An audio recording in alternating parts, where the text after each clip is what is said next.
I looked at my watch. 12 p.m. exactly.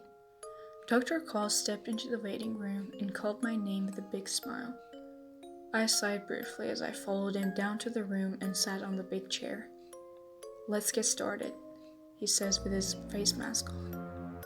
He starts stabbing my gum over and over, giving me a chance to rinse every now and then. All I could think about was how this was taking an eternity, and how this man could claim he was cleaning when he was clearly just there to torture me. I watched as the doctor's eyes narrowed and I waited for what came next. "Looks like you've got a cavity here. I'll take care of that for you."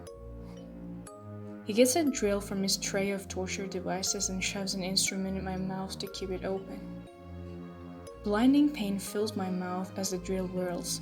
I can feel my mouth numbing from the vibrations. About 10 minutes of excruciating pain, he lets me rinse. "See you again soon." He says this with a wicked grin as I get out of the chair and walk back into the waiting room. I sit in one of the uncomfortable chairs and check my watch. 11:45 a.m. Only 15 minutes until my next dentist visit. I sigh again as I hear the scream from across the hall. Could be worse, I thought to myself.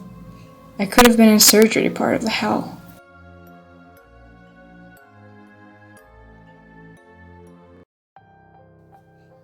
When I was 13, we moved to a new state to live with my stepfather.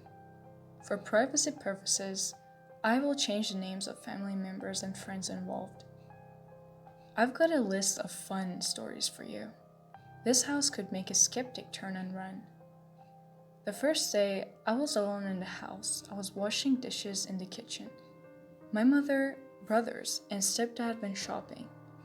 On the far side of the kitchen was a door leading to the basement. This house was built in the 40s as a show house ranch style. I had yet to really get used to the house, but it always made me feel uneasy, something I chalked up to moving in and being new to the place. I just finished washing the dishes when I heard heavy steps coming up the basement stairs. Knowing I was alone, I suddenly froze in fear. It was the dead of summer and I was freezing. The doorknob rattled and then suddenly it sounded like someone had fallen down the stairs.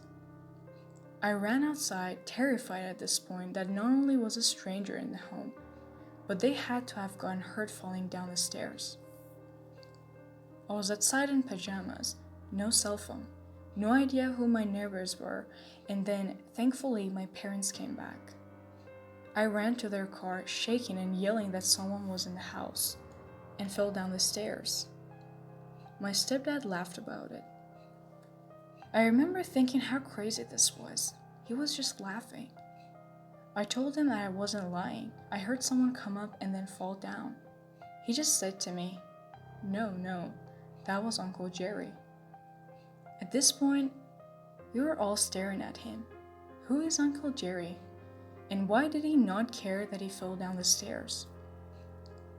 Uncle Jerry died years ago, on the stairs. I wish I could say that was the last time Uncle Jerry disturbed us, but the list is too long. Here are the other most notable. We always kept the hallway lights on. It was a short hallway connecting the kitchen to the bathroom and all of the bedrooms. The light would turn itself off. It always felt like someone was looming in there, ready to chase you down. My room was at the very end of the hall. My parents next to me and my brother was towards the kitchen directly across from the bathroom. It was the middle of the afternoon one day. My mom was in her room cleaning and I was in mine. I heard heavy boots coming down the hallway. My ex-boyfriend used to surprise me and visit. He worked construction. I had just gotten off the phone with him though, and he was at the work site, so I knew it wasn't him.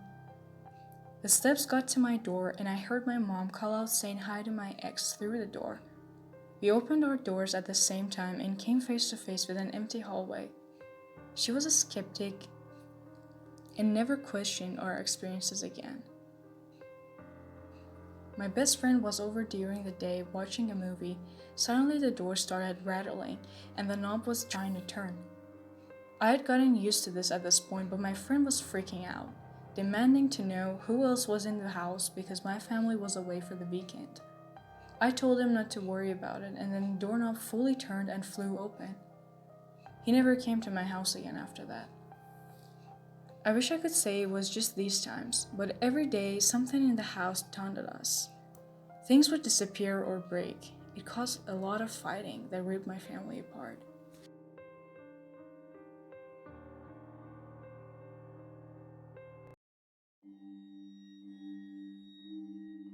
Last week, my son Mike had an exorcism. I reached out to doctors when his eyes went fully white and black lines appeared all over his body, but they couldn't diagnose him. Then I reached out to the church and the priest said he could try an exorcism. A few days later, he showed up at our front door and set his equipment. He asked whatever was possessing my son to leave. It didn't leave him. The priest left and told me he'd be back the next morning. Mike's phone vibrated. A new message. From Tanika, his girlfriend.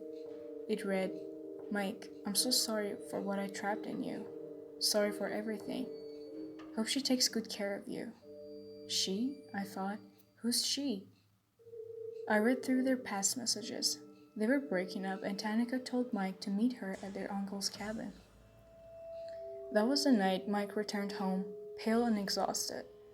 The next day, the priest returned with someone who was also dressed like a priest, only he didn't have any cross.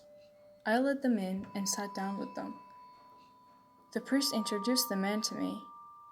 "He's here to help," he said. "I'm from the Satanic Church," the man said.